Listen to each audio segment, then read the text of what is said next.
بسم اللہ الرحمن الرحیم۔ السلام علیکم۔ میری آپ سبھی سے التجا ہے کہ ایک مرتبہ درود ابراہیمی پڑھ لیجیے گا۔ بسم اللہ الرحمن الرحیم۔ اللہم صلی علی محمد وعلی آل محمد کما صلیت علی ابراہیم وعلی آل ابراہیم انک حمید مجید۔ اللہم بارک علی محمد وعلی آل محمد کما بارکت علی ابراہیم وعلی آل ابراہیم انک حمید مجید۔ بسم اللہ الرحمن الرحیم۔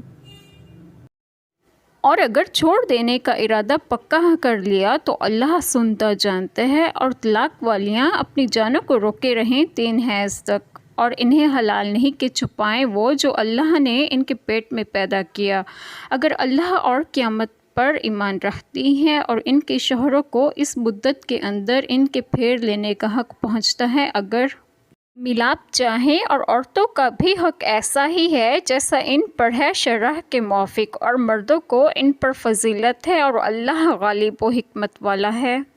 بسم اللہ الرحمن الرحیم۔ آج جو بات میں آپ لوگوں سے ڈسکس کروں گی وہ یہ ہے کہ جو حاملہ ہوں ان کی عدت کا بیان سورۃ طلاق میں آئے گا۔ باقی جو آزاد عورتیں ہیں ان کی عدت و طلاق کا بیان ہے، اور عورتوں کو اپنے شوہر سے کوئی بات نہیں چھپانی چاہیے، کیونکہ ان کے چھپانے سے رجعت اور ولد میں جو شوہر کا حق ہے وہ ضائع ہوگا، یعنی یہی مقتضائے ایمانداری ہے۔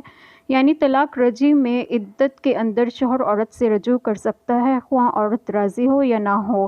اگر شوہر راضی ہو تو ایسا کرے، ضرر رسائی کا قصد نہ کرے، جیسا کہ اہل جاہلیت میں عورتوں کو مرد پریشان کرنے کے لیے ایسا کیا کرتے تھے۔ یعنی جس طرح عورتوں پر شوہروں کے حقوق کی ادا واجب ہے، اسی طرح شوہروں پر عورتوں کے حقوق کی رعایت لازم ہے۔